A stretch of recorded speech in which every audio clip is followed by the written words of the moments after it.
So it was very eye-opening. So then there's a section for parents, correct? It's With a the combined story. section. What we did on Okay. Lindsay, I think, was some fill-in-the-blank questions, and we challenged the parents and the kids to read it, and then parents take a test, the quiz, children take the quiz, and then compare the answers. Because one thing about this safety is the parents can learn a lot from the kids on what's going on out there. And sometimes we don't want to learn from kids. We have our egos.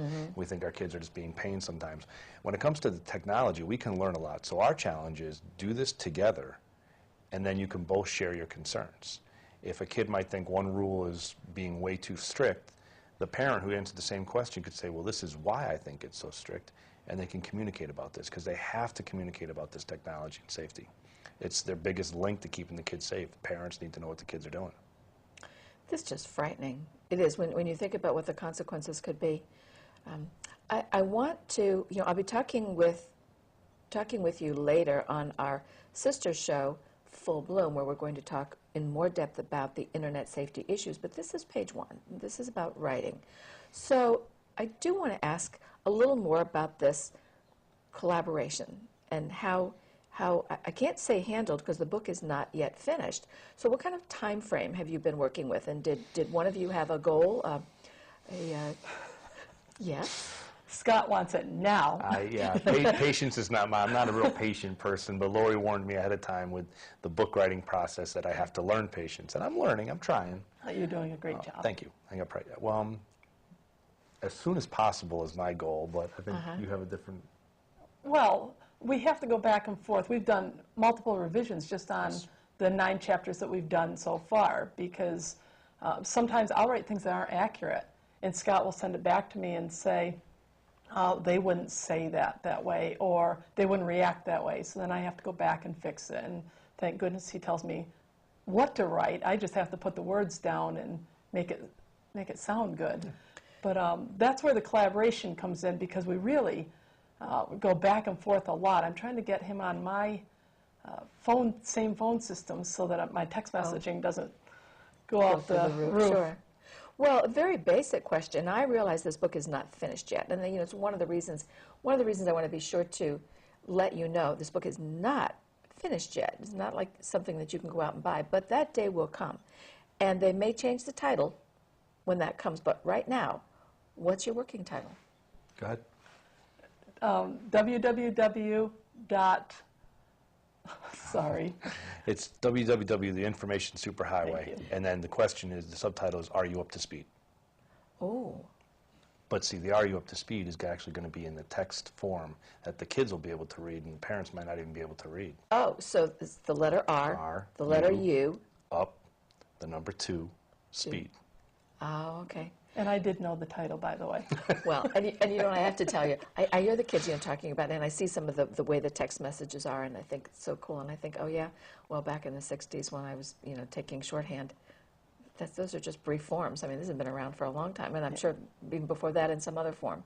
So in a way, it's nice to see it all coming back, and it is pretty easy to decode if you've taken shorthand.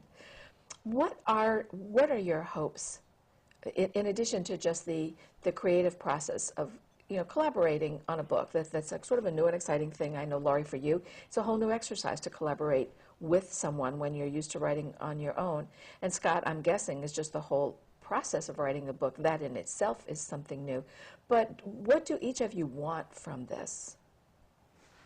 I want families to be educated.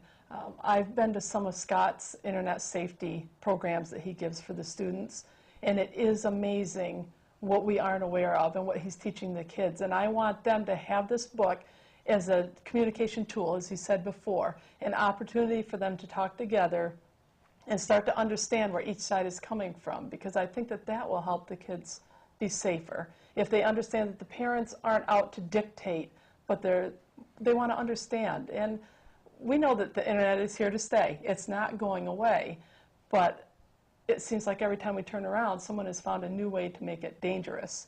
And so if we can educate them, I'll be happy. Keep them safe. You bring up a good point. I mean, the internet has been around now for just past, what, the 40th birthday? Yep. So, it's not going away. So, that said, Scott, what do you hope to gain from this whole process? For me, if we can prevent one more kid from becoming a victim, it's been worth it. I want to get specific here for a minute. When you Okay. say of becoming a victim, in what ways are children becoming victims? Well, they're becoming victims of predators and pedophiles, but they're also becoming victims of their own things, where kids are losing scholarships because of things they're doing on Facebook. There's just a report the other day that someone lost their homeowner's insurance because of what their kid was doing on Facebook. What? Yeah, a homeowner's insurance company saw someone on Facebook doing some stunts on the house. They eliminated their homeowner's insurance. Oh my gosh. If, for me, with my experience in talking to people who are victims of these predators and being in that world as an undercover kid, if this book heightens some parents' awareness to help keep their kids safe, that's my goal. What do you think is going to be the greatest resistance that you're going to receive from the book? Not so much from, well, no, let me rephrase this. Are you getting any resistance now from either students or parents when you do your programs on internet safety? There's no resistance. There's certain times where kids will want to challenge me. Maybe challenge isn't the right word. They will think they know more about the internet than me. Once they see my credentials and we talk a little bit, they realize I'm not there to lecture them. I'm just there to point out things that I've learned. And once they see that, we usually have a very good give and take when I talk to them. The parents sometimes want to leave and smash their computers because they didn't really know what they were getting into. Wow. And they didn't know what their kids were involved in. So there hasn't been any resistance. It's just a lot of questions afterwards saying, how do you prevent these things from happening?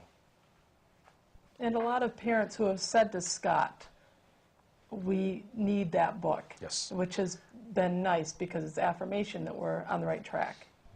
Parents and education systems and people on several school boards and stuff like that have shown an interest and want to be kept in the loop on what we're doing. So what's your time frame? Because you know people are going to be watching and going, okay, I know the book's not ready now, but when will it be ready? I would guess by midsummer we'll be done writing it at the latest. The latest. Yeah. Okay. And then are you submitting it to traditional publishers? Might you look at a POD option in order to get the book out fast? We've talked about both options. We have a lot of letters out there right now, query letters to publishers and agents. But we have talked about the whole POD possibility. I should say print on demand for the Right. people who are not aware of it. Well, I'll tell you something to both of you. I'm fascinated by the topic, and I know it is much needed. I love the idea that you're doing a workbook that is not only for children but for parents as well. And I'm going to assume that you will come back on the show when you do have the book, and we can show that and talk even more about it. So Scott Driscoll and Laurie Adams, thank you both very much for being on the show tonight. And for you in the viewing audience, let me just remind you for page 1 that there have been civilizations that did not use the wheel. But there have been no civilizations that did not tell stories. So find your story and find a way to tell it. And do join us again next time. Thank you.